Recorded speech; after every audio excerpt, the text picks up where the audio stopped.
তো আমরা পরীক্ষার আগে সাক্ষ্য আইনটা একটু আপনাদের রিভিউ করে দিই। আপনি যেটা মনে রাখবেন যে সাক্ষ্য আইন সর্বপ্রথম খসড়া পাশ করে 1850 সালে। এই খসড়াটা পাশ করে মানে খসড়াটা তৈরি করে স্যার হেনরি সামার মেইন, এবং পরবর্তীতে ব্রিটিশ পার্লামেন্টে আবার আরেকবার খসড়া পাশ করে, এটা বলে sir James Fitzjames Stephen. তো যদি বলে সর্বপ্রথম খসড়া পাশ করে কে, স্যার হেনরি সামার মেইন। আর যদি বলে 1871 সালে আমাদের বর্তমান যেটা, এটা পাশ করে কে, sir James Fitzjames Stephen. ঠিক আছে, একটা চা খাই উপরে, মিল্ক টি দিতেন তো ইয়ারে দেন। একটু পরে। আচ্ছা, আশা করি বুঝতে পারছেন। তো এখন আমাদের বর্তমানে যে সাক্ষ্য আইন, এটা পাশ হয়, প্রণয়ন আর পাশ একই কথা, 1872 সালের 15ই মার্চ। তারিখ মনে রাখতে না পারলে সমস্যা নাই। সর্বপ্রথম মানে পাশ হয় 1850-এ স্যার হেনরি সামার মেইন। আর বর্তমানে হলো 1872 সালের কতই মার্চ? 15ই মার্চ। 15ই মার্চ সাক্ষ্য আইনের এটা কার্যকর হয় 1872 সালের 1লা সেপ্টেম্বর। মোট অংশ 3টা, অধ্যায় 11টা। অংশ অধ্যায় বাদ, অংশ অধ্যায় এই মুহূর্তে মনে রাখার দরকার নাই। ধারা 167টা, কয়টা? 167টা। আর এটা একটা প্রসিডিউরাল ল। এটা আপনার ওই ফৌজদারি মামলায়ও লাগে, দেওয়ানি মামলায়ও লাগে। আপনি যে জিনিসটা আপনার মনে রাখা দরকার, পরীক্ষায় যদি প্রশ্ন আসে যে সাক্ষ্য আইন সর্বশেষ সংশোধন করা হয় কত সালে, 2022 সালে। এবং এই 2022 সালের সংশোধনীতে যে বিষয়গুলো যুক্ত করা হয়েছে, আগে ডিজিটাল রেকর্ডকে সাক্ষ্য হিসেবে স্বীকৃতি দেওয়া হতো না সাক্ষ্য আইনে। আগে ফরেনসিক সাক্ষ্য কে সাক্ষ্য হিসেবে স্বীকৃতি দেওয়া হতো না। এখন এই বিষয়গুলো প্লাস আরো অন্যান্য বিভিন্ন ধারা সংশোধন করা হয়েছে, কিছু অংশ বাতিল করা হয়েছে, সেটা আমরা মানে সময়ের পরিক্রমা ওখানে গেলেই জানতে পারি। এখন আমরা যদি চলে আসি সাক্ষ্য আইনের কি কখন কখন প্রযোজ্য হবে, কখন কখন প্রযোজ্য হবে না। সাক্ষ্য আইন সকল বিচারিক কার্যক্রমের ক্ষেত্রে প্রযোজ্য। সকল কি বলেন? বিচারিক কার্যক্রম, ইভেন কোর্ট মার্শালের ক্ষেত্রেও প্রযোজ্য। তবে কথা আছে, এই কোর্ট মার্শালটা যদি army act 1952, Naval discipline ordinance 1961, air force act কত 1953, এই কোর্ট মার্শালটা যদি army act 1952, Naval discipline ordinance কত 61, এয়ারফোর্স অ্যাক্ট 1953, এই 3টা আইন অনুসারে যদি কোর্ট মার্শাল গঠিত হয় তাহলে সেটার ক্ষেত্রে প্রযোজ্য হবে না। আচ্ছা, এফিডেভিট কোনো সাক্ষ্য না। আর এফিডেভিট এর ক্ষেত্রে, হলফনামার ক্ষেত্রে সাক্ষ্য আইন প্রযোজ্য না, এটা মনে রাখবেন। এফিডেভিট কোনো সাক্ষ্য না। আর সালিসির ক্ষেত্রে সাক্ষ্য আইন প্রযোজ্য হবে। কিসের ক্ষেত্রে বলেন? সালিসির ক্ষেত্রে সাক্ষ্য আইন প্রযোজ্য হবে না, এটা মনে রাখলেই হবে। তানভীর শুনেন মনোযোগ দিয়ে, আর খিদা যদি লাগে এইসব বিস্কুট টিস্কুট খান। সাক্ষ্য আইনের সকল সংজ্ঞা দিচ্ছে 3 ধারায়। কত ধারায়? 3 ধারায়। তো আদালত বলতে বোঝাচ্ছে বিচারক বা ম্যাজিস্ট্রেট বা অন্য কোনো ব্যক্তি যে আইনানুগ ভাবে সাক্ষ্য গ্রহণ করতে পারে। বিচারককেও বোঝায়, ম্যাজিস্ট্রেটকেও বোঝায়, আবার অন্য কোনো ব্যক্তি আইনে যাকে কি দিয়েছে, সাক্ষ্য গ্রহণের ক্ষমতা দিয়েছে। তবে সালিসকারী কোনো বিচারক বা আদালত না। সালিসকারী কোনো বিচারক হিসেবে গণ্য হবে না। তো আমরা জেনে রাখা ভালো, ফ্যাক্ট হচ্ছে 2 প্রকার। একটা হলো ইন্দ্রিয় গ্রাহ্য বা ফিজিক্যাল, একটা হলো মনস্তাত্ত্বিক বা সাইকোলজিক্যাল। ইন্দ্রিয় গ্রাহ্য, পূর্ব পরিকল্পনা, রাগ, মান, অভিমান, এটা হলো আপনার সাইকোলজিক্যাল। আর ইন্দ্রিয় গ্রাহ্য মানে হলো যেটা স্পর্শ করা যায়, ঘটনা ঘটায়। ইন্দ্রিয় গ্রাহ্য আর শারীরিক একই, বুঝতে পারছেন? ফিজিক্যাল, আমি তানবীরে একটা ঘুষি দিছি, এটা হলো ইন্দ্রিয় গ্রাহ্য বা ফিজিক্যাল। আর ঘুষি দেওয়ার সময় আমার রাগ, পূর্ব পরিকল্পনা, তানবীরের উপর মান, অভিমান, এগুলো হলো আপনার সাইকোলজিক্যাল বা মনস্তাত্ত্বিক। তাহলে পরীক্ষার প্রশ্ন আসতে পারে যে নিম্নের কোনটি ফিজিক্যাল ফ্যাক্ট আর কোনটা সাইকোলজিক্যাল ফ্যাক্ট। আশা করি শনাক্ত করতে পারবেন ইনশাআল্লাহ। দলিল, সাক্ষ্য আমাদের দণ্ডবিধির 29 ধারায় যে দলিলের সংজ্ঞা দিয়েছে হুবহু একই। এটা আলাদা কোনো কিছু না।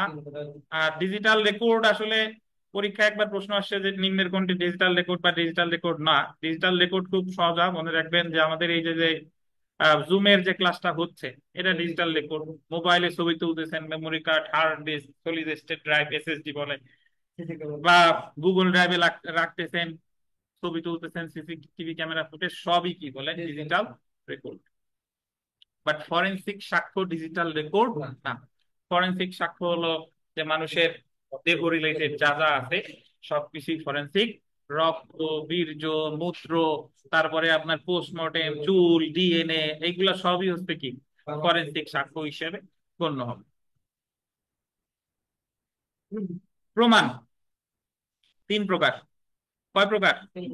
প্রমাণিত, ভুল বলে প্রমাণিত, প্রমাণিত কি কি প্রমাণিত, ভুল বলে প্রমাণিত, প্রমাণিত। প্রমাণিত আমি মামলা করছি, বাদী মামলা প্রমাণ করতে পারছে, এটা প্রমাণিত। আমি মামলা করছি, আমি প্রমাণ করতে পারি নাই, আবার অপর পক্ষ প্রমাণ করে দিছে যে আমি যা করছি সেটা সঠিক না। আমি মামলা করছি যে তানভীর অমুককে হত্যা করছে, কিন্তু তানভীর, আমি তো মামলা প্রমাণ করতে পারি নাই, আবার তানভীর প্রমাণ করছে যে যেদিন হত্যাকাণ্ডটা ঘটে সেদিন তানভীর ছিল ভারতে। তাহলে এটা ভুল বলে প্রমাণিত। ভুল বলে প্রমাণিত হলে সুবিধা পাবে আসামি বা বিবাদী, বুঝছেন? আর প্রমাণিত হলে সুবিধা পাবে কে? বাদী। বা আসামি দণ্ড পাবে প্রমাণিত হলে। আর প্রমাণিত নয়, নট প্রুফ, যেটা বাদীও প্রমাণ করতে পারে নাই, আসামি বা বিবাদীও ভুল বলে প্রমাণ করতে পারে, তাহলে সুবিধাটা পাবে কে? আসামি, বিবাদী বা আসামি। বুঝতে পারছেন? তাহলে যে কোনো মামলায় এই তিনটার মধ্যে কয়টা থাকে? যে কোনো একটা, প্রমাণিত, ভুল বলে প্রমাণিত বা প্রমাণিত নয়।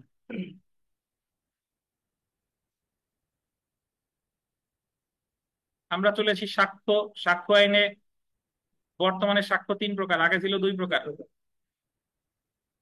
তো তিন প্রকার সাক্ষ্য হলো মৌখিক সাক্ষ্য, দালিলিক সাক্ষ্য, ফরেনসিক সাক্ষ্য।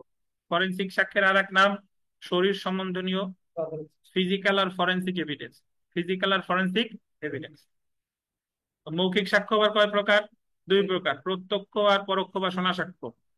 দালিলিক সাক্ষ্য আবার দুই প্রকার, প্রাথমিক সাক্ষ্য, মাধ্যমিক সাক্ষ্য। তো যাই হোক, আমরা সাক্ষ্যের অর্থ আসি। সাক্ষ্য আসলে মৌখিক সাক্ষ্য মানে আদালতে, আদালত যাকে শপথ বাক্য পাঠ করে আর কিছু কথা বলার অনুমতি দেয়, বা নিজে থেকে যে আদালতে যে কথা বলার প্রয়োজনীয়তা অনুভব করে, এটারে বলে মৌখিক সাক্ষ্য। আর আদালতে যে সকল ডকুমেন্ট সাবমিট করা হয় ইন্সপেকশনের জন্য, পরিদর্শনের জন্য, এটারে বলে কি দালিলিক সাক্ষ্য। Digital record on type of দালিলিক সাক্ষ্য। মনে রাখেন, যদি বলে ডিজিটাল রেকর্ড কোন ধরনের সাক্ষ্য, মৌখিক, দালিলিক, ফরেনসিক, কি দালিলিক। আর রক্ত, বীর্য, চুল, দৈহিক উপাদান, এগুলো হলো কি সাক্ষ্য? ফরেনসিক সাক্ষ্য। তো আমরা চলে আসি মৌখিক সাক্ষ্যের সংজ্ঞা দিছে ভাই তিন ধারায়, কিন্তু মৌখিক সাক্ষ্য প্রমাণের পদ্ধতি বলেছে 59 আর 60। কত কত? 59 আর 60। 59 ধারায় বলছে যে দলিলের বিষয়বস্তু ছাড়া সকল বিষয় মৌখিক সাক্ষ্য দ্বারা প্রমাণ করা যাবে। ইংলিশটা, all facts except the contents of documents may be proved by the কি ওরাল এভিডেন্স। তাহলে দলিলের বিষয় মৌখিক সাক্ষ্য দ্বারা প্রমাণ করা যাবে না। দলিলের বিষয় কোনটা লাগবে? দলিলকে। আর 60 ধারায় বলেছে oral evidence must be direct. মৌখিক সাক্ষ্য সর্বদা প্রত্যক্ষ হতে হবে। প্রত্যক্ষ কি? আমি যা দেখছি সেটা যদি বলি প্রত্যক্ষ। আমি দেখার সুযোগ ছিল না, আমি শুনছি, এটা প্রত্যক্ষ। আমার দেখার সুযোগ ছিল না, শোনার সুযোগ ছিল না, আমি নাক দিয়ে ঘ্রাণ নিছি, এটাও কি প্রত্যক্ষ। আমার দেখার সুযোগ ছিল না, শোনার সুযোগ ছিল না, নাক দিয়ে ঘ্রাণও নিতে পারি নাই, তো আমি অন্ধ, হাত দিয়ে অনুভব করছি, এটাও কি প্রত্যক্ষ। আর কোন এক্সপার্ট, ডাক্তার যদি যে মতামতটা দিচ্ছে কোনো কিছু সম্পর্কে, যে আসলে এটা পোস্টমর্টেম রিপোর্টে যে মতামতটা দিচ্ছে, বা আঘাত সম্পর্কে যে মতামতটা দিচ্ছে, সেটাও কি সাক্ষ্য? প্রত্যক্ষ। বুঝছেন? কিন্তু আমি যদি বলি যে রহিমের কাছ থেকে শুনছি, রহিম দেখছে হোসেন কারি রথিনরা আহত করছে, এটা তো আমি রহিমের কাছ থেকে শুনছি, আমি তো সরাসরি দেখিনি, এটাকে বলে শোনা সাক্ষ্য বা হিয়ারসে এভিডেন্স। এই শোনা সাক্ষ্য 60 ধারা অনুসারে গ্রহণযোগ্য হবে না। শোনা সাক্ষ্যের আর একটা নাম হচ্ছে হিয়ারসে এভিডেন্স, জনশ্রুত সাক্ষ্য বা পরোক্ষ সাক্ষ্য। তো শোনা সাক্ষ্যের যে ব্যতিক্রম, শোনা সাক্ষ্য আমরা সামনে আসতেছি, শোনা সাক্ষ্যের ব্যতিক্রম হলো আপনার তিনটা। একটা হচ্ছে আপনার অ্যাডমিশন কনফেশন, একটা হচ্ছে রেস গেস্টি, আর একটা হলো 32 আর 33 ধারা। এগুলো আমরা পরে পড়বো ইনশাল্লাহ। হ্যাঁ বিথিকা বলেন। নমস্কার।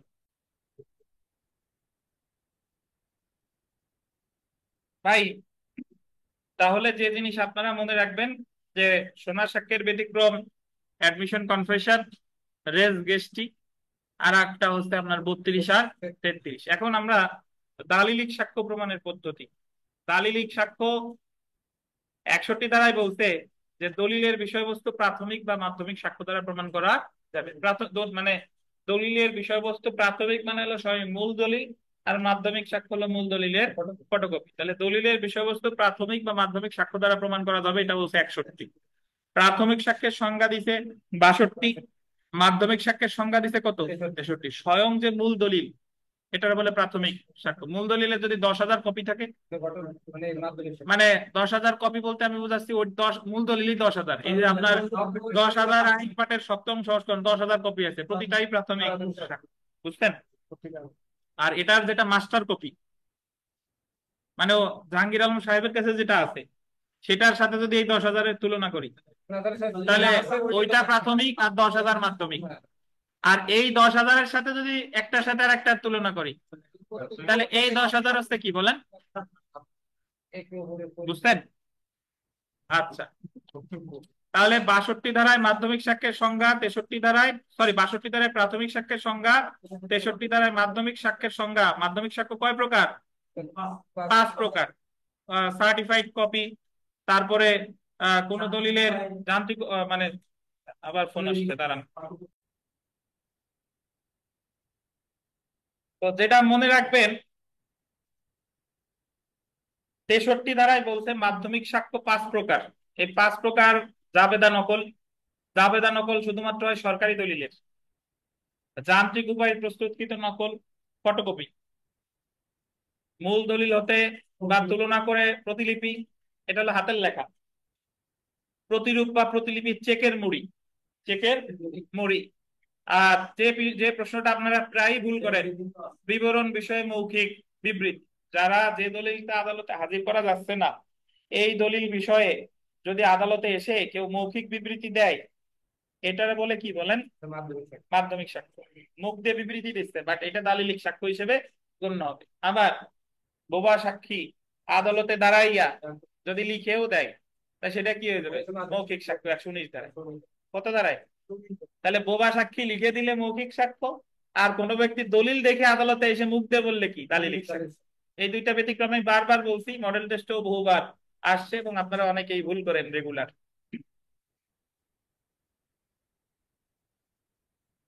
ভাই 64 ধারায় বলছে যে ব্যতিক্রম ছাড়া সবসময় দলিলের বিষয়বস্তু প্রমাণ করতে হবে কি দ্বারা, প্রাথমিক সাক্ষ্য দ্বারা। শুধুমাত্র ব্যতিক্রম প্রেক্ষাপটে মাধ্যমিক সাক্ষ্য দ্বারা প্রমাণ করা যাবে। এই ব্যতিক্রম গুলো বলছে 65 ধারায়। 7টা ব্যতিক্রম, কয়টা? 7টা। এই 7টার ভিতরে আপনি মনে রাখবেন যে যার বিরুদ্ধে দলিলটা প্রমাণ করবো এটা যদি তার তার কাছে থাকে, তারপরে যদি সরকারি দলিল হয়, তারপরে নোটিশ দেওয়ার পরেও হাজির করে না, তারপরে আছে আপনার হারাই গেছে, সহজে হস্তান্তরযোগ্য না, এরকম 7টা ক্ষেত্রে আপনি পড়লেই বুঝবেন যে এই 7টা ক্ষেত্রে ওই মূল দলিল দেখানোর প্রয়োজন নাই। এই 7টা ক্ষেত্রে কি দেখালে হবে, মাধ্যমিক সাক্ষ্য দেখালে হবে। তাহলে মনে করেন মাধ্যমিক সাক্ষ্য 63 ধারায় কয় প্রকার? 5 প্রকার। আর মাধ্যমিক সাক্ষ্য ব্যবহার করা যাবে, প্রাথমিক সাক্ষ্যের দরকার নাই, 65 ধারায় কয় প্রকার? 7 প্রকার। এতটুকু জানলেই হবে। সর্বোত্তম সাক্ষ্য কাকে বলে? সর্বোত্তম,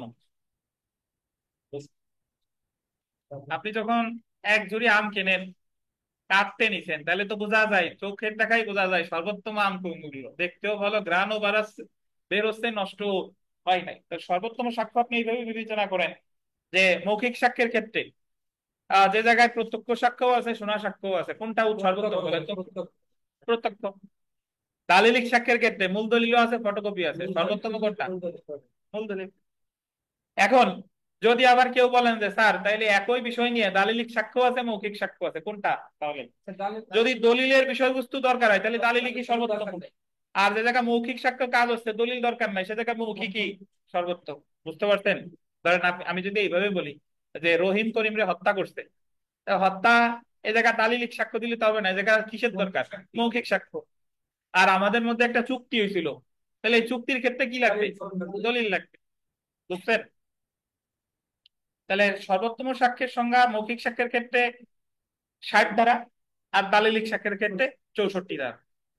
আর এই সোনা স্বাক্ষর ব্যতিক্রম তো অলরেডি আমরা আলোচনা করছি। আমরা সরাসরি আহ চলে আসি, দেখেন দলিল প্রত্যয়নের পদ্ধতি। যে সকল দলিল প্রত্যয়ন করা বাধ্যতামূলক 68 ধারায়, সেই সকল দলিলের প্রত্যয়ন প্রমাণ করতে হলে কয়জন অ্যাটেস্টিং উইটনেস দরকার? সর্বনিম্ন একজন। একজন। সর্বনিম্ন 68 ধারায় সর্বনিম্ন একজন। তবে দলিলটা যদি নিবন্ধিত হয় এবং সম্পাদনকারী যদি স্বীকার করে, তাহলে একজনেরও দরকার নাই। কি কি হলে? নিবন্ধিত হলে এবং সম্পাদনকারী যদি স্বীকার করে, তাহলে একজনেরও দরকার নাই। যদি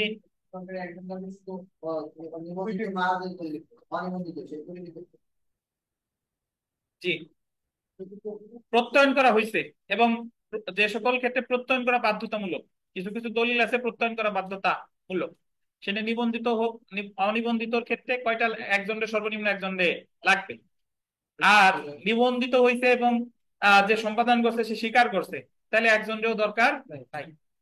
বুঝছেন? তবে উইল যদি নিবন্ধিত হোক বা না হোক, সর্বনিম্ন একজনের সবসময় লাগবে। 69 ধারায় বলছে যে প্রত্যয়নকারী সাক্ষী যদি হারাই যায়, মারা যায়, তাহলে সাক্ষীর স্বাক্ষর আর সম্পাদনকারী স্বাক্ষর দ্বারা প্রমাণ করা যাবে। কার কার? সাক্ষীর স্বাক্ষর আর কার? সম্পাদনকারী স্বাক্ষর দ্বারা প্রমাণ করা যাবে। আর এটাই মনে রাখেন এই জায়গার। আর 70 ধারাটা খেয়াল করেন। 70 ধারা হলো ভাই, যে ক্ষেত্রে দলিল সম্পাদনকারী তার স্বীকার করছে, যে দলিল সম্পাদন স্বীকার করলে তাইলে সেটা প্রমাণের প্রয়োজন নাই, স্বীকার করে নিলে প্রমাণের প্রয়োজন নাই। আমাদের এটা মনে রাখলেই হবে। 73 দ্বারা মনে রাখেন যে দলিলের লেখাটা, সম্পাদনটা আসলেই কি ওই ব্যক্তির কিনা, অন্যান্য দলিলের সাথে তুলনা করে সিদ্ধান্ত দেওয়া যায়। কম্পারিজন অফ সিগনেচার, সিল, তারপরে আপনার ওই যে হাতের লেখা, এগুলো অন্যান্য দলিলের সাথে তুলনা করে দিতে পারে। এটাই, আর প্রয়োজন নাই।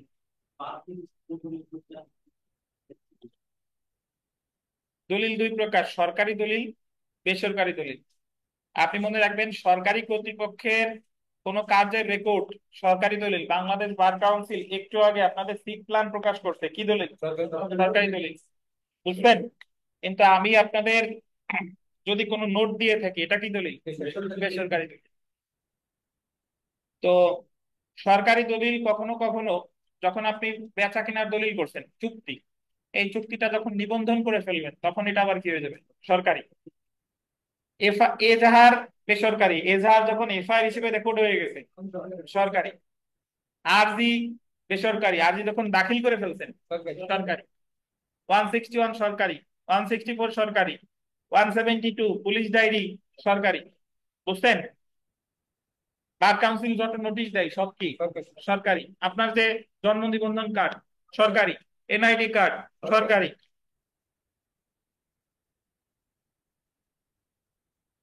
আর সরকারি দলিলের সংজ্ঞা দিচ্ছে কত দ্বারা? 74। সরকারি দলিল ছাড়া যাবতীয় যা যা আছে সবকিছু কি? বেসরকারি। কত দ্বারা? 75।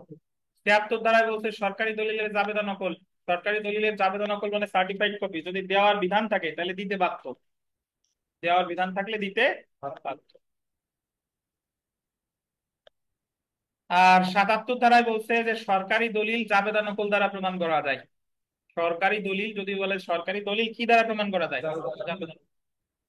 আপনি আজকে একটা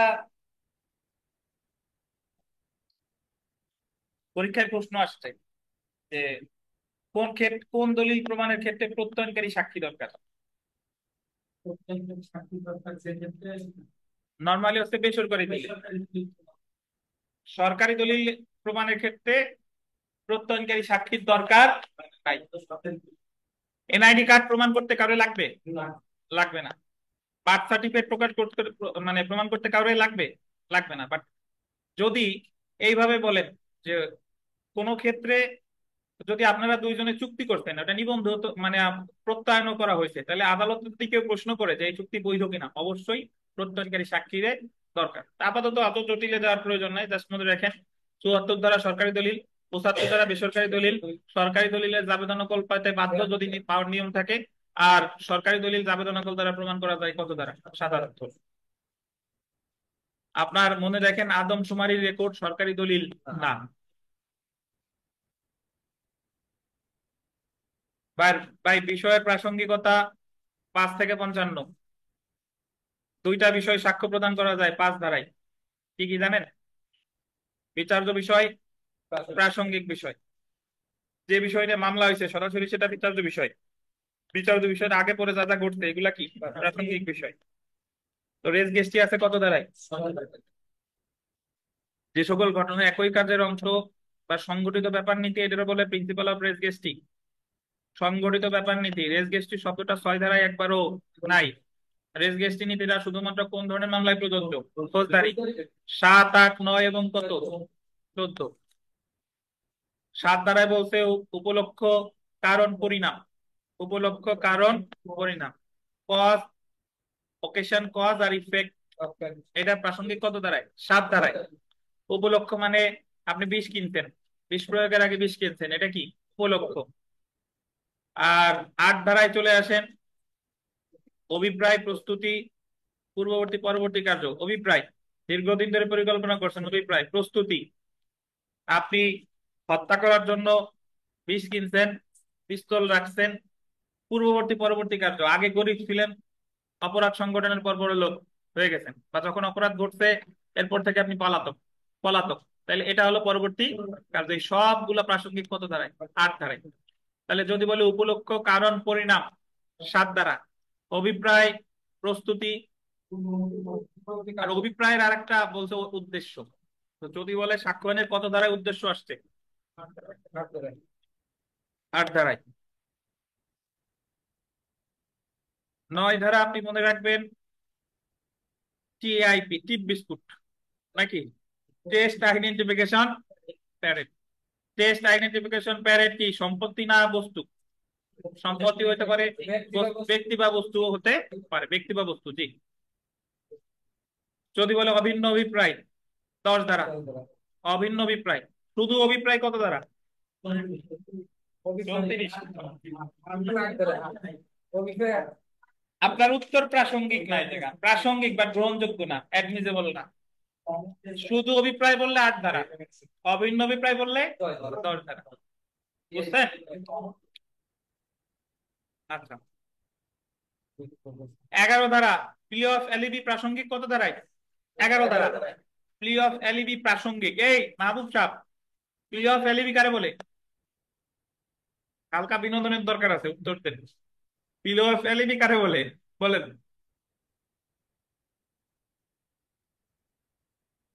কোন জাসারটা বলেন, বলেন।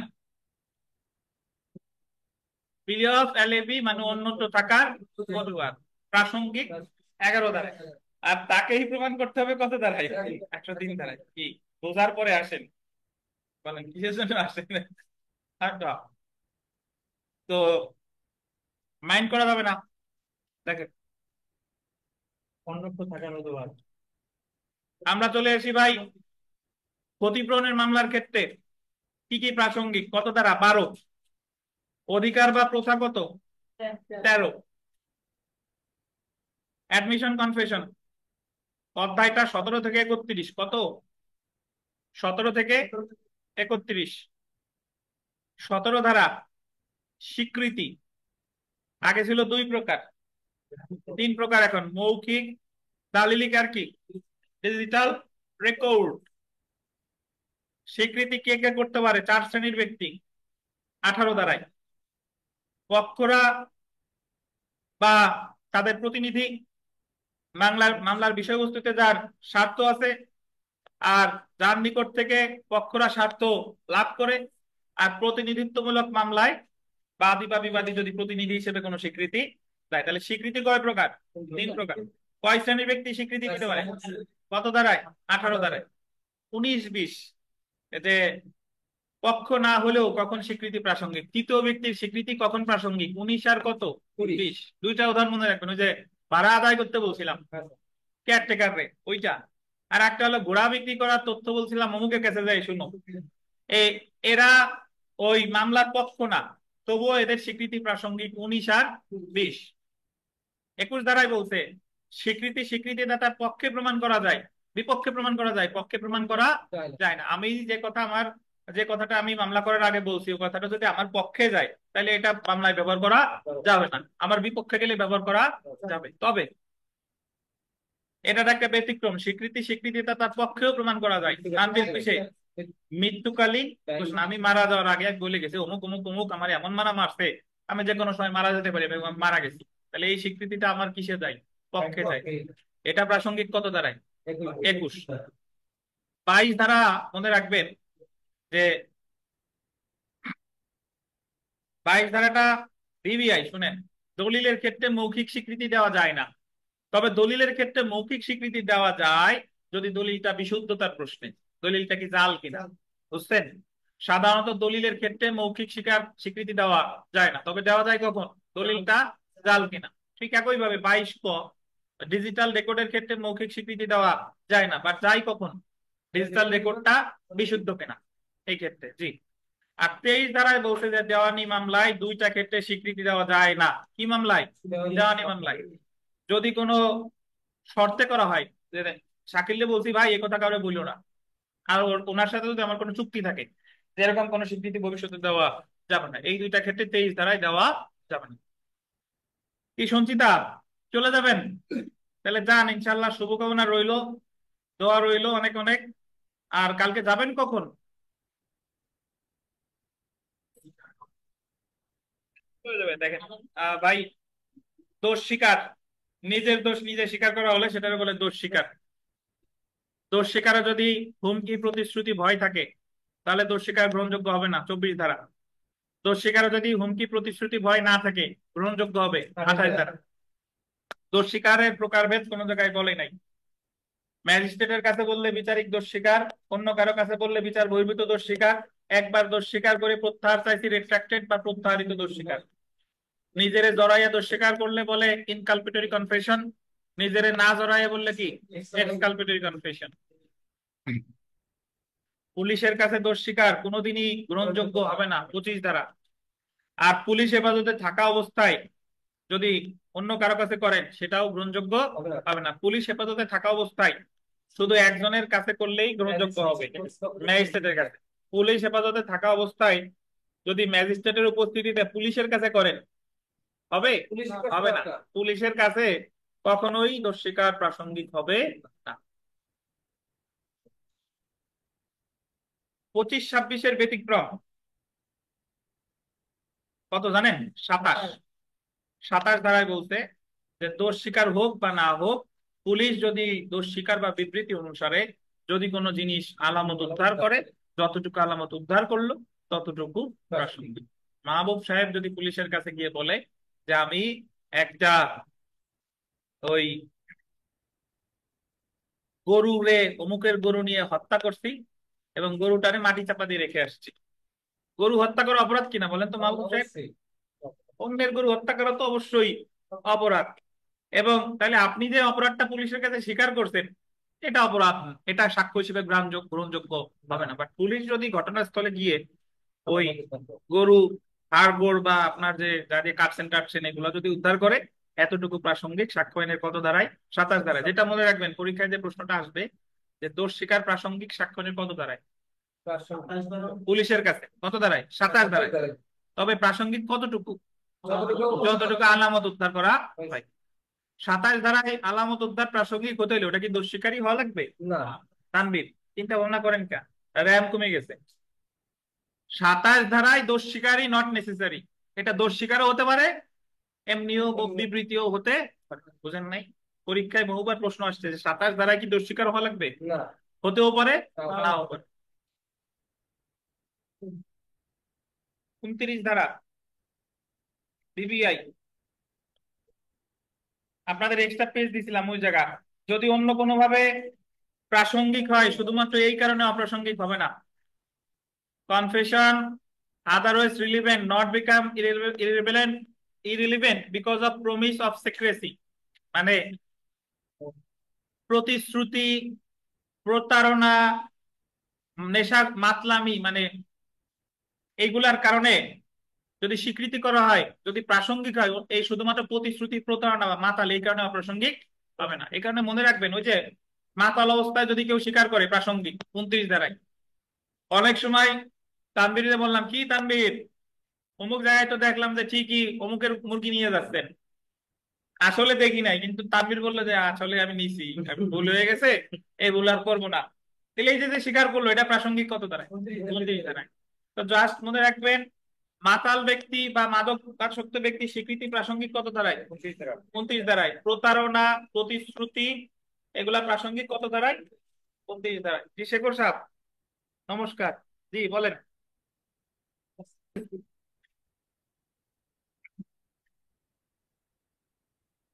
আচ্ছা, উনারও দোষ নাই। এখন মাঝে মাঝে মানুষ ভরসা চাই, ধরেন আমি আপনাদের একটা অভিজ্ঞতা শেয়ার করি, কিছু অপ্রাসঙ্গিক কথা বলা দরকার। যেদিন আমি আমি পরীক্ষা দিয়েছিলাম 6 সেপ্টেম্বর 2013। তো ওই দিন রাতের বেলা রেজাল্ট দিছে। আমাদের সময় ওই রেজাল্ট সরাসরি বার কাউন্সিলের বাইরে নোটিশ বোর্ডে টানাই দিত, পরে পিডিএফ আকারে দিত তার পরের দিন। এখন রেজাল্ট দিছে রাত 12টায়, আমি ঢাকায় ছিলাম। এখন ওই সময় তো আমি আর যাইতে পারি নাই, আমার দুই বন্ধু গেছে।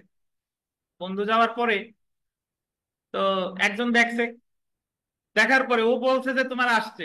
তারপরে মন তো মানে না, আর একজন গেছে, আরেও ফোন দিয়ে বলছে একটু দেখো আসছে কিনা। বলতেছে তোমারটা তো একটু আগে একজন দেখে দিল, আবার বললাম কি, আমি বললাম যে আরো একবার একটু দেখো যে আসলেই আছে কিনা। তো এই জন্য দেখেন, তাহলে আপনার 29 ধারা মনে রাখবেন, স্বীকারোক্তি কখন কখন প্রাসঙ্গিক হতে পারে, যদি মাতাল, নেশাগ্রস্ততা, প্রতিশ্রুতি এগুলাও থাকে, তাও স্বীকারোক্তি প্রাসঙ্গিক কত দাঁড়ায়? 30। 30 ধারা, দুষ্কর্মের সহযোগীর বিবৃতি প্রাসঙ্গিক কত দাঁড়ায়? 30 ধারা। দুষ্কর্মের সহযোগীর কথা বিশ্বাস করতে পারে যদি অন্যান্য তথ্য দ্বারা সমর্থিত হয়, 114 কত? খ। আর দুষ্কর্মের সহযোগী বা অ্যাকমপ্লাইসের বিবৃতির উপর ভিত্তি করে যদি কাউরে সাজা দেয় এবং তার কথার সাথে যদি অন্যান্য তথ্যের মিল না থাকে, অবৈধ হবে না, কত দ্বারা? 133। তবে 30 ধারা যদি আপনি প্রযোজ্য করতে চান, তাহলে শর্ত আছে, ওই সকলের মামলার বিচার হতে হবে একসাথে এবং নিজেরে জড়াইয়া দোষ স্বীকার করতে হবে। ধন্যবাদ। আর স্বীকৃতি, স্বীকারোক্তি শোনা সাক্ষ্যের একটা কি বলেন, ব্যতিক্রম। 31 ধারা মনে রাখবেন, স্বীকৃতি চূড়ান্ত প্রমাণ না, বাট প্রমাণের পথে বাধা। 31 ধারা, স্বীকৃতি চূড়ান্ত প্রমাণ না, প্রমাণের পথে বাধা। ব্যাখ্যা বুঝার কোনো সময় নাই, জাস্ট মনে রাখবেন স্বীকৃতি চূড়ান্ত প্রমাণ না, প্রমাণের পথে বাধা। Statement of person who can not be called as witness, যাদেরকে সাক্ষী হিসেবে ডাকা যায় না, তাদের বিবৃতি প্রাসঙ্গিক 32 আর 33। স্টেটমেন্ট অফ পার্সন বললে 32 33। আর যদি বলে cases in which statement of relevant fact which dead can not be found, যে মারা গেছে, হারাই গেছে, তাইলে কত? 32। 4 শ্রেণীর ব্যক্তি মনে রাখবেন, মৃত ব্যক্তি খুঁজে পাওয়া যায় না, সাক্ষ্য দিতে অক্ষম, আর যারা হাজির করা যায় না। প্রাসঙ্গিক কয়টা ক্ষেত্রে? 8টা। হ্যাঁ। মৃত্যুকালীন ঘোষণা, মৃত্যুকালীন ঘোষণা আপনারা অনেকেই ভুল করেন। মৃত্যুকালীন ঘোষণা 32-এর 1 যদি বলে, মৃত্যুকালীন ঘোষণা হতে হবে নিজের মৃত্যুর কারণ। বিবাহ, দত্তক এগুলা বললে হবে না, কাজ হবে না। মৃত্যুকালীন ঘোষণা শুধু কি নিজের মৃত্যুর কারণ। মৃত্যুকালীন ঘোষণা লিখিত হতে পারে, মৌখিক হতে পারে। মৃত্যুকালীন ঘোষণা যে কোনো ব্যক্তির কাছে দেওয়া যায়। মৃত্যুকালীন ঘোষণা দেওয়ার সময় আপনার মুমূর্ষু থাকা লাগবে না, নট নেসেসারি। বুঝছেন? মৃত্যুকালীন ঘোষণা যদি আপনি মারা না যান, মূল্য আছে? একেবারে আছে নাই তা না, 157 ধারা অনুসারে সমর্থনমূলক সাক্ষ্য হিসেবে ব্যবহার করা যাবে। আপনি 132-এর 2 কাজকর্মের স্বাভাবিক রীতিনীতি হিসেবে যে বিবৃতি দিচ্ছেন প্রাসঙ্গিক। 132-এর 3 আর্থিক ও মালিকানা স্বার্থের বিবৃতি, যার কারণে আপনার বিরুদ্ধে দেওয়ানি বা ফৌজদারি মামলা হতে পারে। আমি স্বীকার করছি যে আমি অমুকের কাছে 5,000 টাকা পাই, না অমুক আমার কাছে 5,000 টাকা পাই, আমি মারা গেলাম। তাহলে আমি যে বিবৃতিটা দিয়ে গেছিলাম, এটা কি আমার পক্ষে যায় না বিপক্ষে যায়? বিপক্ষে। আমার কাছে পাই, তাহলে এটা আমার এই স্বীকৃতিটা আমার বিরুদ্ধে ব্যবহার করা যাবে। 32-এর 4 আর 7 অধিকার প্রথা, জাস্ট মনে রাখবেন অধিকার প্রথা আছে 13-তে, অধিকার প্রথা আছে 32-এর 4 আর 32-এর 7। 32-এর 4 আর 7, 32-এ অধিকার প্রথা হইলেই এটা হতে হবে মারা গেছে, হারাই গেছে, অক্ষম, যারা হাজির করা যাচ্ছে না। 32-এর 5 আর 6 বিবাহ, রক্ত, দত্তক। বিবাহ, রক্ত, বৈবাহিক, দত্তক, রক্ত আর কি সম্পর্কের। তাহলে 32-এর 5 লিখিত বা মৌখিক, আর 32-এর 6 শুধুমাত্র লিখিত, কোন দলিলে, সমাধি প্রস্তরে এগুলার ক্ষেত্রে 32-এর কত? 6। আর কিছু সংখ্যক লোকের বিবৃতি যা বিচার্য বিষয়ের সাথে প্রাসঙ্গিক, এটা 32-এর 8। একটা জিনিস মনে রাখবেন, 32 ধারা লিখিত না মৌখিকের ক্ষেত্রে প্রাসঙ্গিক? তানভীর, লিখিত না মৌখিক? লিখিত মৌখিক উভয়। ধন্যবাদ। তানভীর, ডাইরেক্ট ডিক্লারেশন কার কাছে দেওয়া যায়? যে কারো কাছে। আপনার কাছে দেওয়া যাবে? অবশ্যই যাবে। আপনাদের পরীক্ষা একটা প্রশ্ন দিছিলাম, যদিও আপনাদের না আসার সম্ভাবনাই বেশি। ডাইং ডিপোজিশন, ডাইং ডিপোজিশন কারে বলে? এটা হলো মেডিকেল জুরিসপ্রুডেন্সের বিষয়। ডাইং ডিপোজিশন মানে হলো যে যখন কোনো ডাইং ডিক্লারেশন দেওয়া হয় ম্যাজিস্ট্রেটের সামনে, তখন সেটাকে বলে ডাইং ডিপোজিশন। এবং সে মারা যাক বা না যাক, এটা পরবর্তীতে সাক্ষ্য হিসেবে ব্যবহার করা যায়। বুঝতে পারছেন? তাহলে ম্যাজিস্ট্রেটের সামনে যে ডাইং ডিক্লারেশনটা দেওয়া হচ্ছে, এটাকে কি বলে? Dying deposition. সাক্ষ্য আইনে নাই? হ্যাঁ। আচ্ছা, তাহলে 33 ধারায় কয় শ্রেণীর ব্যক্তি ভাই? 5 শ্রেণী। আগের 4 আর এক্সট্রা যোগ হবে 1, যারে প্রতিপক্ষ সরাই রাখছে। আর 33 ধারার 32 ধারার মেইনলি পার্থক্য হলো, 32 ধারায় আপনি আগে কখনোই আদালতে যান নাই, কথাগুলো বিভিন্ন জায়গায় লেখছেন, বিভিন্ন জনের কাছে বলছেন। আর 33 ধারা হলো এই কথা আপনি আগে একবার মামলায় সাক্ষ্য দিয়ে গেছেন, পরবর্তীতে যখন আপনার রিকল করছে, আপনি মারা গেছেন বা হারাই গেছেন, তাহলে আগের সাক্ষ্যটাই আপনার ব্যবহার করা যাবে। যেটা ভিভিআই আগের বার যখন সাক্ষ্য দিতে আসছিলেন, তখন আপনাদের জেরা করার সুযোগ ছিল, জেরা করার সুযোগ ছিল, এটা মনে রাখেন। হিসাবের খাতা প্রাসঙ্গিক 34, সরকারি দলিলে লিপিবদ্ধ বিষয় প্রাসঙ্গিক 35। যদি বলে এফআইআর, এনআইডি, এগুলা প্রাসঙ্গিক কত ধারায়? 35। সরকারি দলিলে লিপিবদ্ধকৃত বিষয় কত ধারা? 35। ভিভিআই যেটা 38। আইন গ্রন্থের যে বিচারিক নজির, ডিএলআর, এমএলআর, এগুলা প্রাসঙ্গিক কত ধারায়? 38। পূর্ববর্তী মামলার রায় পরবর্তীতে প্রাসঙ্গিক 40 ধারা। রেস জুডিকাটা, সাক্ষ্য আইনের কত ধারা রেস জুডিকাটা? 40। দেওয়ানি ফৌজদারি উভয় মামলার ক্ষেত্রে। 41 ধারায় চলে আসি। 4টা আদালতের রায়, judgement in rem, probate, matrimonial, admiralty, insolvency, এই 4টা আদালতের রায় কনক্লুসিভ প্রুফ। এই 4টা আদালতের রায় সকলে মানতে বাধ্য, শুধুমাত্র পক্ষরও না, যে সকলে মানতে বাধ্য। হোসেনকারী বলেন তো, যে জাজমেন্ট ইন পার্সোনাম সুনির্দিষ্ট প্রতিকারের আইনে কোন মামলা জাজমেন্ট ইন পার্সোনাম? হোসেনকারী,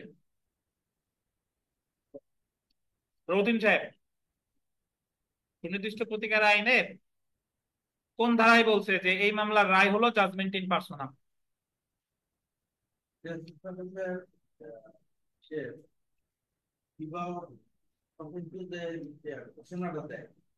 কি মামলা এটা?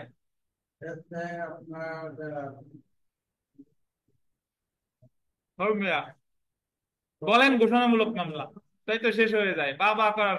ঘোষণামূলক মামলার রায় হলো জাজমেন্ট ইন কি পার্সোনাম, এটা বলা হয়েছে 43 ধারায়। Effect of declaration, effect of declaration, ঘোষণার ফলাফল কত ধারায়? 43। জাজমেন্ট ইন পার্সোনাম কারে বলে তানবির? ঘোষণার ফলাফল কারে বলে? পার্সোনাম এখন বানাই দিবানি আমি, কারে বলে বলে?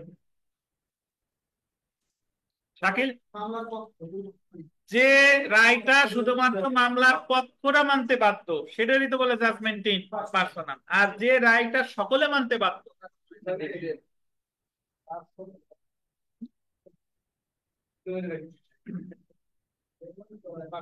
ভাই 42 ধারা জনসংশ্লিষ্ট প্রকৃতির রায়, এটা মনে রাখলেই হবে, আর দরকার নাই। তাহলে 41 ধারা কয় শ্রেণীর? 4 শ্রেণীর। আর জনসংশ্লিষ্ট প্রকৃতির রায় কত ধারায়? 42 ধারায়। এটা judgement in rem but conclusive proof না। তৃতীয় পক্ষের অভিমত প্রাসঙ্গিক 45 ধারায়। আগে ছিল 5টা, এখন কয়টা? 13টা। বিদেশি আইন, বিজ্ঞান, শরীর, ডিজিটাল রেকর্ড, চারুকলা, হস্তলিপি, আঙুলের ছাপ, তালুর ছাপ, চোখের কনিনিকার ছাপ, টাইপরাইটিং, ট্রেড, টেকনিক্যাল অভিব্যক্তির ব্যবহার, ব্যক্তি বা প্রাণীর পরিচিতি। কালকে যারা ঢাকা যাবেন, কেউ কোনো সময় নষ্ট করবেন না, এই ইউটিউবে যে লেকচার আছে এগুলা দেখতে দেখতে যাবেন। বুঝছেন? পড়া লাগলো না, কিন্তু শুনলেন অথবা দেখলেন। 47 ধারা আপনি মনে রাখবেন। এই নতুন যারা একেবারে লেটেস্ট মানে সংশোধনী না মনে থাকলে সমস্যা নাই, আপনি পুরাতন যা আছে এটার উপর ফোকাস করেন। 47 ধারা হাতের লেখা সম্পর্কে যারা পরিচিত তাদের অভিমত প্রাসঙ্গিক কত? 47। অধিকার বা প্রথা সম্পর্কে যাদের স্বাভাবিক জানা দরকার, এটা কত? 48। ধরেন তানবীরের এলাকায় একটা কূপ আছে, এই কূপের পানি খাবার কার কার অধিকার আছে বা নাই, এটা তানবীরের জানা স্বাভাবিক নাকি আমি গোপালগঞ্জে থাকি আমার জানা স্বাভাবিক? তানবীরের জানা স্বাভাবিক। তাহলে তানবীরের ওই কূপ রিলেটেড যদি কোনো মামলা হয়, তানবীরের মতামত প্রাসঙ্গিক কত দাঁড়ায়? 48 ধারায়। রীতিনীতি, মতবাদ, বিশ্বাস, এগুলা কত দাঁড়ায়? 49। এইভাবে মনে রাখবেন, রীতিনীতি, মতবাদ আর বিশ্বাস। 50 সম্পর্ক। সম্পর্ক, opinion as to on relationship on relevant. সম্পর্ক হলো দিনেশ প্রায়ই মালতীর নিয়ে তানবীরের মেসে আসে। তানবীর জানে মালতী আর দিনেশ হলো বিবাহিত। তাহলে দিনেশ আর মালতীর মধ্যে যদি কোনো মামলায়, তাহলে তানবীরের মতামত প্রাসঙ্গিক কত দাঁড়ায়? 50 দাঁড়ায়। তবে কথা আছে, মামলাটা যদি ডিভোর্স অ্যাক্টের অধীন হয় অথবা মামলাটা যদি দণ্ডবিধি 494, 95, 97, 98 হয়, তাহলে আবার প্রাসঙ্গিক হবে না। মানে যদি প্রশ্ন ওঠে যে মামলাটা কি বিবাহ বৈধ কিনা, তাহলে প্রাসঙ্গিক। কিন্তু যদি দ্বিগামিতা, তারপরে পূর্বের বিয়ে গোপন রেখে বিবাহ করছে, তারপর 497-তে ব্যভিচার, 498-তে বিবাহিত নারীকে ফুসলাইয়া নিয়ে যাওয়া, এই সকল ক্ষেত্রে আবার তার মতামত প্রাসঙ্গিক হবে না। কত দাঁড়ায়? 50 দাঁড়ায়। এক্সপার্ট ওপিনিয়ন মানতে কি আদালত বাধ্য রতিন সাহেব? বাধ্য না। চরিত্র নিয়ে আসি, দেখেন চরিত্র। দেওয়ানি মামলায় চরিত্র 52 আর 55, আর ফৌজদারি মামলায় চরিত্র 53 আর 54। দেওয়ানি মামলায় চরিত্র অপ্রাসঙ্গিক 52 ধারায়, তবে যখন মামলা বিচার্য বিষয়ই চরিত্র তখন প্রাসঙ্গিক কত? 52। আর ক্ষতিপূরণের মামলায়, দেওয়ানি মামলায় প্রাসঙ্গিক কত? 55। আপনি বুঝতেন? দেওয়ানি মামলায় চরিত্র কত কত ধারা? 55। দেওয়ানি মামলায় চরিত্র কি প্রাসঙ্গিক না অপ্রাসঙ্গিক? অপ্রাসঙ্গিক। তবে যদি চরিত্র ওই বিচার্য বিষয়ের প্রাসঙ্গিক, কত দাঁড়ায়?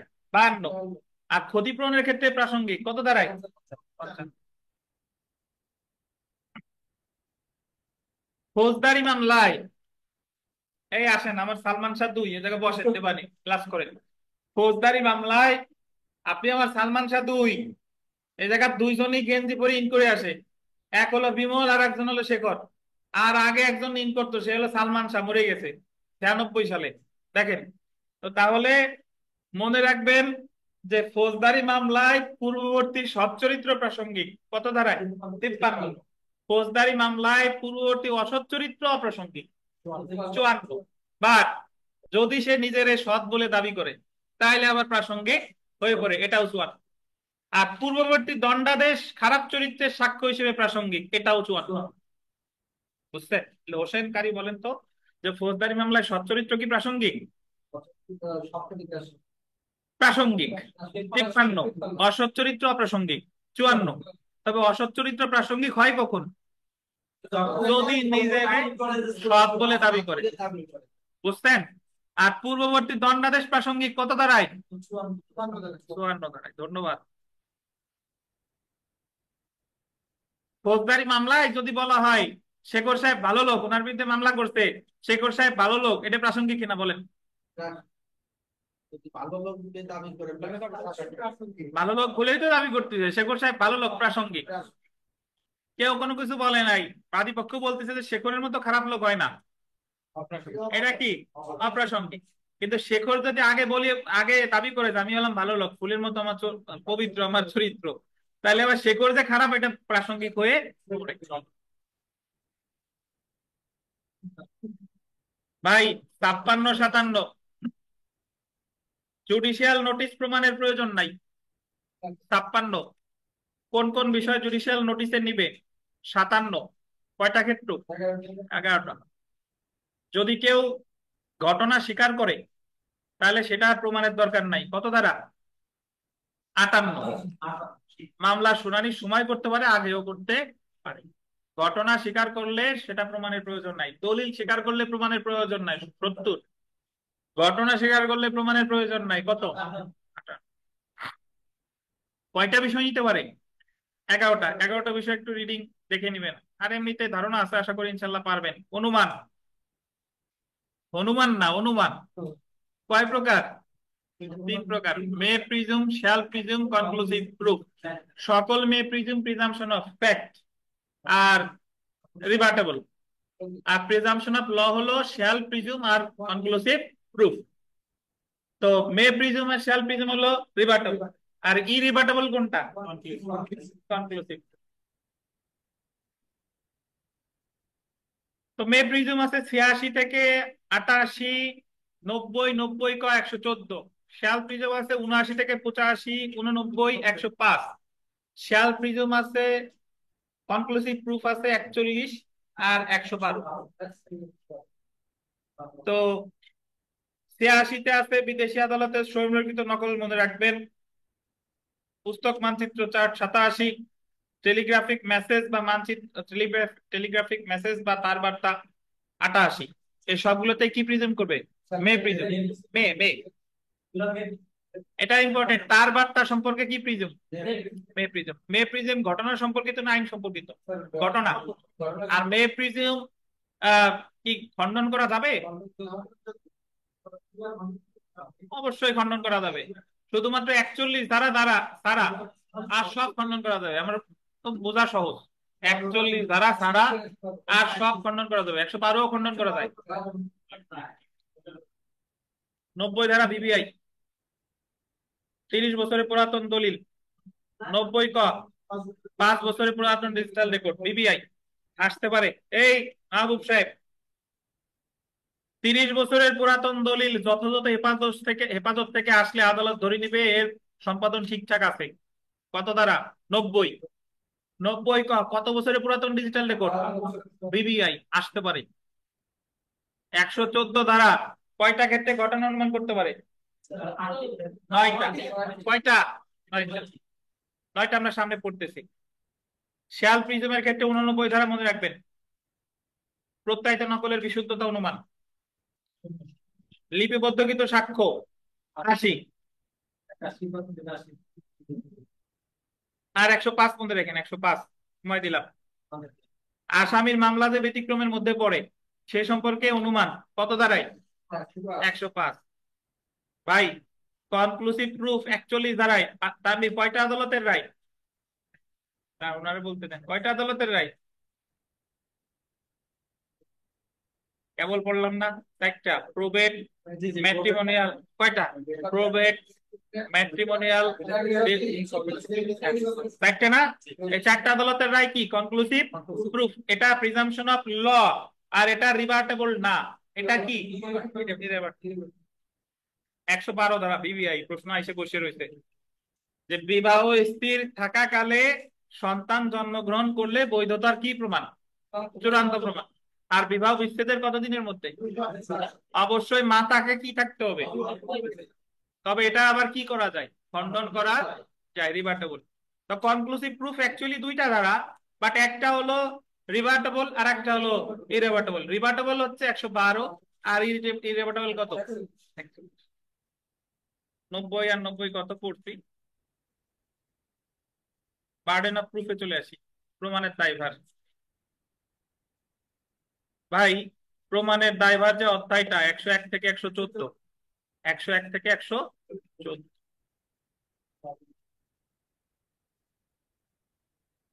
এখনো 25 জন আপনারা আছেন, আপনাদের ধন্যবাদ যারা যারা করতেছেন। যাই হোক, বার্ডেন অফ প্রুফ মনে রাখবেন, যদি পরীক্ষায় প্রশ্ন আসে বার্ডেন অফ প্রুফ কত থেকে কত ধারা? 101 থেকে 114। 101 ধারায় বলেছে, যদি পরীক্ষায় সরাসরি আসে বার্ডেন অফ প্রুফ কত ধারায় আছে? 101। 101 বলছে, তার আগে বলে দিই, ফৌজদারি মামলা প্রমাণ করতে হয় মানে কোনো সন্দেহ রাখা যাবে না, বিয়ন্ড রিজনেবল ডাউট। আর দেওয়ানি মামলা প্রমাণ করতে হয় ব্যালেন্স অফ প্রবাবিলিটি, সম্ভাব্য ভারসাম্যপূর্ণ প্রমাণ। বুঝছেন? তো 101 ধারায় বলছে, যে আদালতের কোন বিষয়ের অস্তিত্ব দাবি করে আদালতের রায় কামনা করে এই বিষয়টা তাকেই প্রমাণ করা লাগবে। 102 বলছে যে যদি কোনো মামলায় দুইজনই চুপ থাকে, কেউই সাক্ষ্য প্রদান না করে, তাহলে যে মামলায় হারবে তাকেই মামলা প্রমাণ করতে হবে। ওই যে আমি বললাম যে তানভীর আমার কাছ থেকে 5 লাখ টাকা নিছে, এই যে স্ট্যাম্পে তানভীরের স্বাক্ষর, তানভীর এসে স্বীকার করলো যে স্বাক্ষরটা তানভীরের, বাট তানভীর আবার দাবি করতেছে যে এই দলিলটা আমি প্রতারণামূলক ভাবে তৈরি করছি। উনি স্বাক্ষর স্বীকার করতে, বাট দলিলের বিষয়বস্তু বলতেছে কি প্রতারণা। তাহলে প্রতারণার বিষয়টা কার প্রমাণ করা লাগবে? তানভীরের। এখন তানভীর দাবি করে তানভীরও চুপ আমিও চুপ, মামলায় হারবে কে? তানভীর। তাহলে প্রমাণ করা লাগবে কার? তানভীরের। বুঝছেন? 103 বলছে, 103 কোন নির্দিষ্ট তথ্য প্রমাণের ভার ওই ব্যক্তির উপর বর্তায় যে ওই ঘটনার অস্তিত্ব দাবি করে। কোন নির্দিষ্ট বিষয় বা তথ্য প্রমাণের ভার ওই ব্যক্তির উপর বর্তায় যে ওই বিষয়ের অস্তিত্ব দাবি করে। প্লি অফ এলিবি। 103 মানে কি? প্লি অফ এলিবি। দুইটা উদাহরণ মনে রাখবেন, প্লি অফ এলিবি অন্যত্র ছিল, আর একটা উদাহরণ বলবেন ওই যে চুরির কথা মুখের কাছে স্বীকার করতে, এটা হলো 103। 104 কোন বিষয়ের প্রাসঙ্গিকতা বা গ্রহণযোগ্যতা যদি অন্য তথ্যের উপর নির্ভর করে, তাহলে ওই অন্য তথ্য তাকেই প্রমাণ করতে হবে। আমি বলছি যে অমুক মারা যাওয়ার আগে মৃত্যুর কারণ বলে গেছে, তাহলে সবার আগে আমার প্রমাণ করতে হবে কি সে যে মারা গেছে। তাহলে আপনি 104 মনে রাখবেন মৃত্যুকালীন ঘোষণা দিয়ে। আর দলিল হারাই গেছে, আমি ফটোকপি দিছি, আদালত বললো যে আপনি আসল কপি দিন, আমি বললাম ইওর অনার আমার আসল কপি নাই, তাহলে আমার আসল কপি যে নাই এটা আমারই প্রমাণ করা লাগবে। 104। 105 ধারা আসামির মামলা যে ব্যতিক্রমের মধ্যে পড়ে এটা আসামিকেই প্রমাণ করতে হবে। 105 ধারাটা শুধু ফৌজদারি মামলার ক্ষেত্রে প্রযোজ্য। 106 ধারা কোনো বিষয় বিশেষ অবগতির মধ্যে থাকলে, স্পেশালি উইদিন নলেজ, ট্রেনের টিকিটের উদাহরণ, এটা তার যে টিকিট ছিল এটা তাকেই প্রমাণ করা লাগবে। আর হলো স্বামী হত্যা স্ত্রী হত্যা মামলা, স্বামী বা স্ত্রীর দায়বদ্ধতা আছে কিভাবে তার স্বামী বা স্ত্রী মারা গেল। 106 যেটা নিয়ে আপনারা সবচেয়ে বেশি কনফিউজড হন, 107 আর 108 খুব সোজা। 30 বছর ধরে যে জীবিত আছে আদালত তাকে জীবিত অনুমান করবে। 107 যে সে দাবি করবে সে মৃত, মৃত প্রমাণের দায়ভার তার। অর্থাৎ জীবিত অনুমান সমান সমান মৃত প্রমাণের দায়ভার 107। 7 বছর ধরে যে নিখোঁজ আদালত তাকে মৃত অনুমান করবে, যে সে দাবি করবে সে জীবিত, জীবিত প্রমাণের দায়ভার তার। তাহলে মৃত অনুমান সমান সমান জীবিত প্রমাণের দায়ভার 108। 108। 109 ধারায় বলছে অংশীদারিত্বের মধ্যে অংশীদারগণের মধ্যে যদি কেউ সম্পর্ক অস্বীকার করে, যে অস্বীকার করছে তাকেই প্রমাণ করা লাগবে। 109। 110 মালিকানা যে অস্বীকার করে তাকেই প্রমাণ করা লাগবে। আর 111 অ্যাক্টিভ কনফিডেন্স, সক্রিয় আস্থার সম্পর্ক, কাগজ লাগলে বলেন সমস্যা নাই। সক্রিয় আস্থার সম্পর্ক যে মানে যেই দাবি করুক না কেন, সক্রিয় আস্থার সম্পর্ক কে প্রমাণ করবে? সরল বিশ্বাস, অ্যাডভোকেট, ডাক্তার, স্বামী, শিক্ষক, পীর, বাবা। 112 তো অলরেডি আমরা পড়ছি, 114তে আসে। এই কয়দিনে অনেক মনে থাকার কথা, 114 প্রুফ অনেকবার দিছি, 10টা মডেল টেস্টে প্রায় মানে অধিকাংশ গুলোতেই আছে অনেকবার, তো এতদিনে মনে থাকা দরকার। 114 আমার মনে রাখা দরকার, সিরিয়ালি মনে রাখবেন যে চোরাই মাল, স্টোলেন প্রপার্টি এক, যার দখলে আছে আদালত অনুমান করে যৌক্তিক কারণ না দেখাইতে পারলে ধরে নিবে সে হলো চোর। 2 আছে অ্যাকমপ্লাইস, 2। 3 আছে বিল অফ এক্সচেঞ্জ, 4 আছে স্টেট অফ থিংস, 5 আছে জুডিশিয়াল অফিসিয়াল ট্যাক্স, 6 আছে ordinary course of common course of business, কত? 6।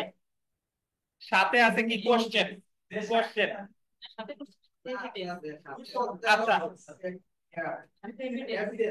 7 আছে এভিডেন্স, জি, 7 আছে এভিডেন্স। 8 আছে কি? কোশ্চেন বা প্রশ্ন। আর সবশেষে 9 হলো ডকুমেন্ট ক্রিয়েটিং এন অব্লিগেশন। হ্যাঁ, একে চোরাই মাল। হ্যাঁ, তো এই 9টা সরাসরি কিওয়ার্ড দিয়ে আসবে। কিওয়ার্ডে আসলে আপনি যাতে শনাক্ত করতে পারেন। স্বকার্যজনিত বাধা শুধুমাত্র দেওয়ানি মামলায় কয়টি? ঘোষণা, কাজ, কার্যবিরতি। কি কি? ঘোষণা, কাজ, কার্যবিরতি। এস্টোফেল ভাই স্বকার্যজনিত বাধা কিসের বিরুদ্ধে কাজ করে না? আইনের বিরুদ্ধে, নাবালকের বিরুদ্ধে। ফিডিং দা গান বা এস্টোফেল নীতি কত ধারায় প্রতিফলিত হয়েছে? 115। আর 116 আর 17তে বলছে চুক্তিমূলক এস্টোফেল। স্থাবর সম্পত্তির ক্ষেত্রে 116, অস্থাবর সম্পত্তির ক্ষেত্রে 117। 116তে দুইটা ক্ষেত্রে, 117তে কয়টা ক্ষেত্রে? তিনটা ক্ষেত্রে। ধন্যবাদ, এতটুকু মনে রেখে।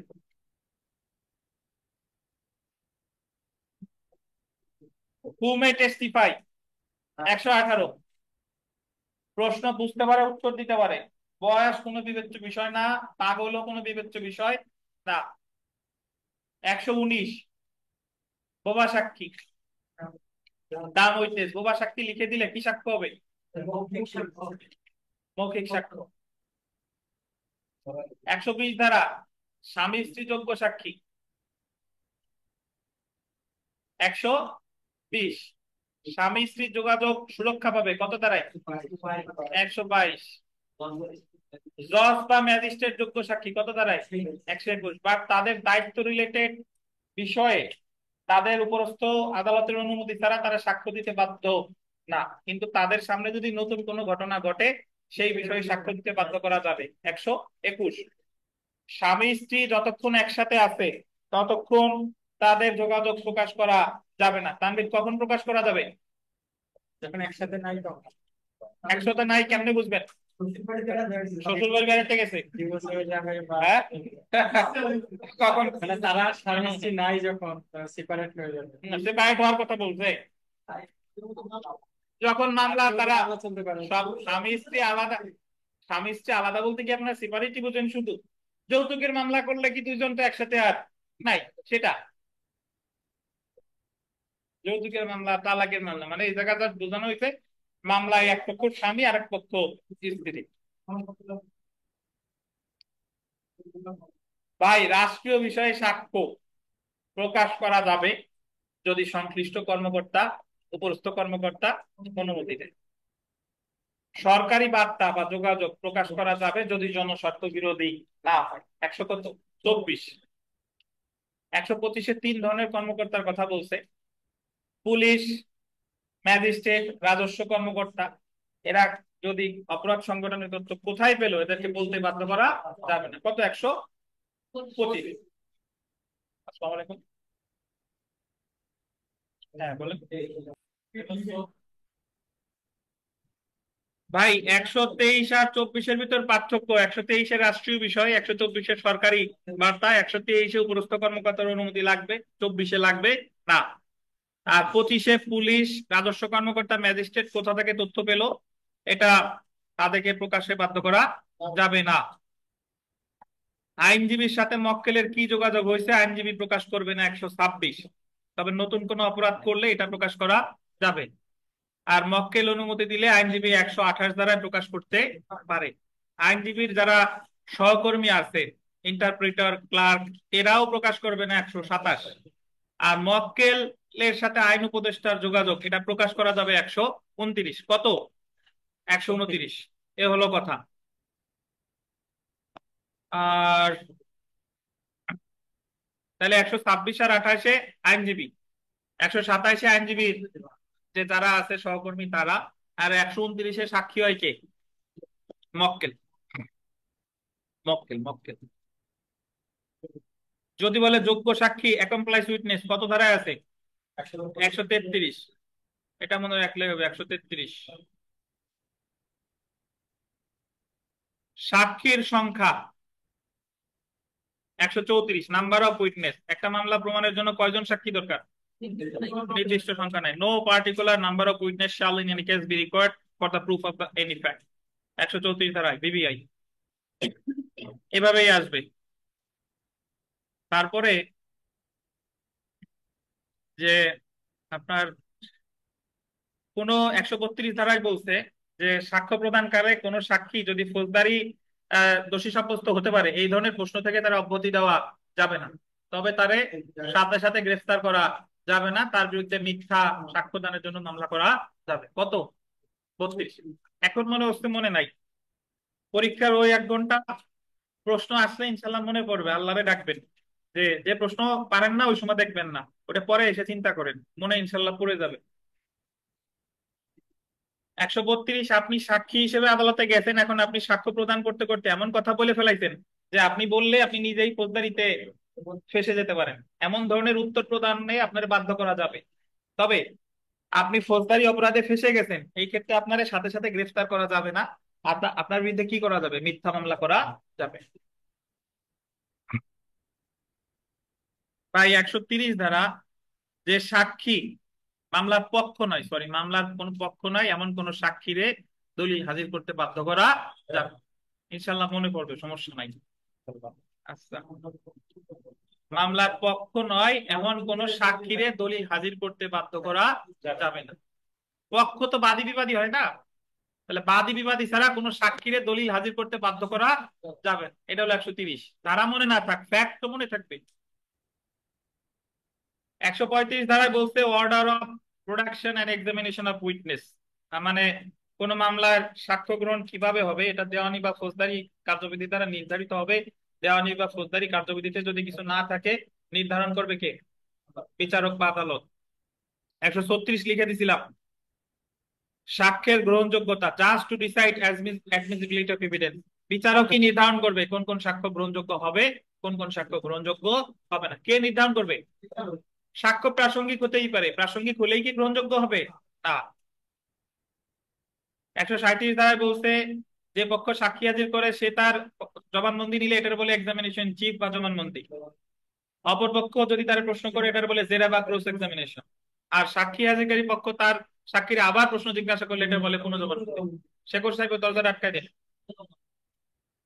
সাক্ষ্য গ্রহণের ক্রম 138, তিনটা। কয়টা? তিনটা, জবানবন্দি, জেরা, পুনঃজবানবন্দি। বাট আরো একটা আছে, অধিকতর জেরা। সাক্ষ্য আইনে পুনঃজেরা নাই, আছে কি? ফৌজদারি কার্যবিধিতে পুনঃতদন্ত নাই, আছে অধিকতর তদন্ত। সাক্ষ্য আইনে পুনঃজেরা নাই, আছে কি? অধিকতর জেরা। সংজ্ঞা 37, আর ক্রম আসলে 38। আর কিছু প্রশ্ন এখানে আসে। আচ্ছা বলেন তো, কোনটা করা বাধ্যতামূলক? জবানবন্দি, জেরা, পুনঃজবানবন্দি, কোনটা করা বাধ্যতামূলক? জবানবন্দি। জবানবন্দি করা বাধ্যতামূলক, বাকিগুলা বাধ্যতামূলক না। বুঝছেন? আর জবানবন্দিতে যা জিজ্ঞেস করছে জেরাতে সেগুলা ছাড়া অন্য কিছু জিজ্ঞেস করা যাবে। জেরায় যদি নতুন কোনো বিষয়ের উদ্ভব হয় সেটা স্পষ্ট করা যায় পুনঃজবানবন্দিতে। পুনঃজবানবন্দিতে আদালতের অনুমতি নিয়ে নতুন বিষয়ের অবতারণা করা যায়। পুনঃজবানবন্দিতে যদি নতুন কোনো বিষয় অবতারণা করে সেই বিষয় করা যায় অধিকতর জেরা। সব শেষের 2টা প্রশ্ন, সেটা হলো সাক্ষী হিসেবে সমন না দিলে তারে জেরা করা যাবে না। কোনো ব্যক্তির দলিল হাজির করার জন্য সমন দিতে, সে দলিল নিয়ে আসছে, তাহলে তারে জেরা করা যাবে না। বিবিআই 140 ধারা, সাক্ষীর চরিত্র বিষয়ে প্রশ্ন করা যায় জেরা ও পুনঃজবানবন্দিতে। কখন? সাক্ষীর চরিত্র বিষয়ে প্রশ্ন করা যায় কখন কখন? জেরা বা পুনঃজবানবন্দি, বিবিআই। ইঙ্গিতবাহী প্রশ্ন, যে প্রশ্নের মধ্যেই উত্তর লুকায়িত থাকে, 141 ধারায়। ইঙ্গিতবাহী প্রশ্ন জবানবন্দি বা পুনঃজবানবন্দির সময় করা যায় না, 142।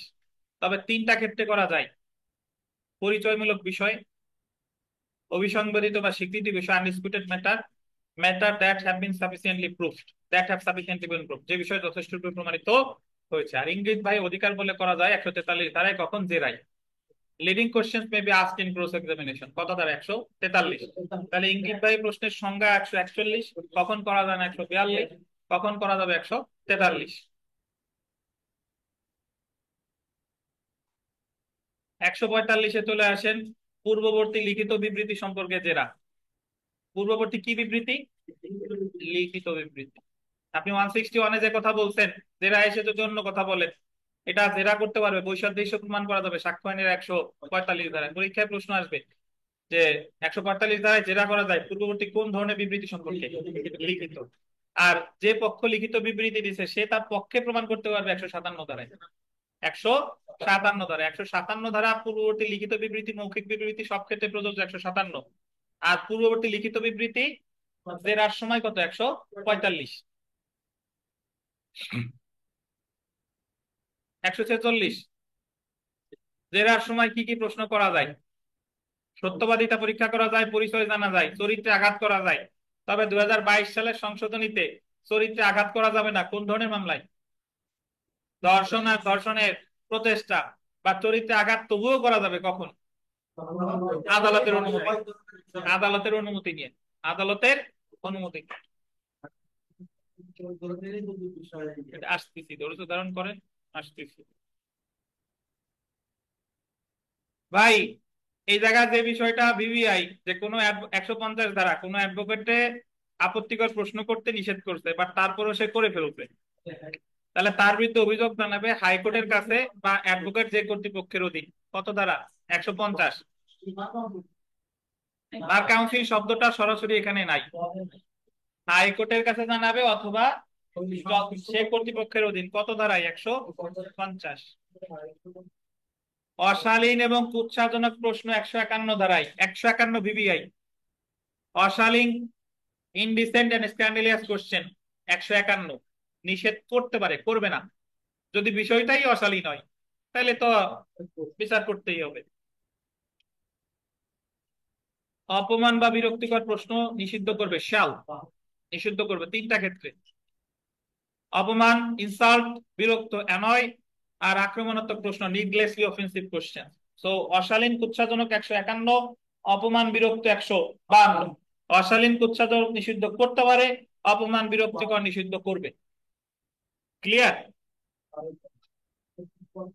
অশালীন কুৎসাজনক প্রশ্ন 151 মেয়ে নিষিদ্ধ করতে পারে, আর অপমান বিরক্ত 152 এই ধরনের প্রশ্ন করা নিষিদ্ধ করবে। এতটুকু 53 দরকার না। 154 ভিভিআই বৈরী সাক্ষী, নিজের সাক্ষীরে জেরা করে কত দাঁড়ায়? 154 দাঁড়ায়। হস্টাইল উইটনেস, তো বৈরী সাক্ষীর ক্ষেত্রে অবশ্যই আদালতের অনুমতি নিতে হবে। বৈরী সাক্ষী কি মিথ্যা সাক্ষী? না, বাট সে প্রকৃত সত্য গোপন করতেছে, তাহলে নিজের সাক্ষীরে জেরা করে 154। ইমপেচিং ক্রেডিট অফ উইটনেস, সাক্ষীর বিশ্বাসযোগ্যতা সম্পর্কে অভিযোগ 155 ধারায়। আগে ছিল 4টা ক্ষেত্র, এখন কয়টা? 3টা। সাক্ষী বিশ্বাসের অযোগ্য, সে দুর্নীতি করছে, আর পূর্ববর্তী বিবৃতির অসামঞ্জস্যতা প্রমাণ করতে 155 4টা এখন বাতিল করছে। 155 এখন কত, কয়টা ক্ষেত্রে? 3টা। করোবোরেটিভ এভিডেন্স, সমর্থনমূলক সাক্ষ্য, কোন কোন ধরনের সাক্ষ্য? মৌখিক আর লিখিত। পূর্ববর্তী মৌখিক আর লিখিত। 145-এ পূর্ববর্তী শুধু কি লিখিত, আর 157-তে পূর্ববর্তী মৌখিক আর লিখিত। কখন? পুনর্জবানবন্দিতে। তানভীর মাথায় ধরতেছে না নাকি?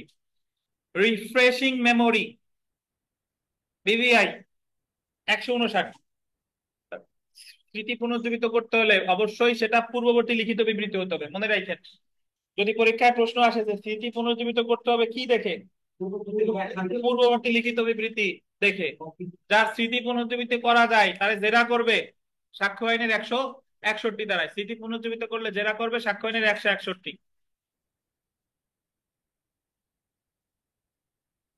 আদালত কোন সাক্ষীরে কোন প্রশ্ন করতে পারে, দলিল দাখিলে সমন দিতে পারে সাক্ষ্য আইনের 165। এবং যদি আদালত কাউরে সমন বা কোনো প্রশ্ন করে, প্রতিপক্ষ তারা জেরা করতে পারবে কিনা জানেন?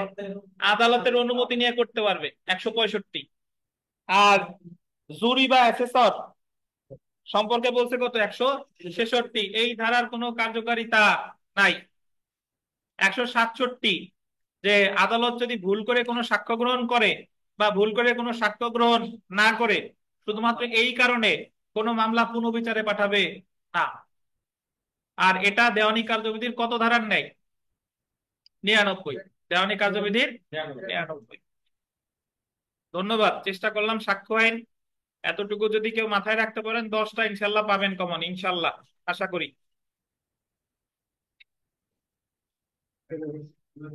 যান, যারা যারা চলে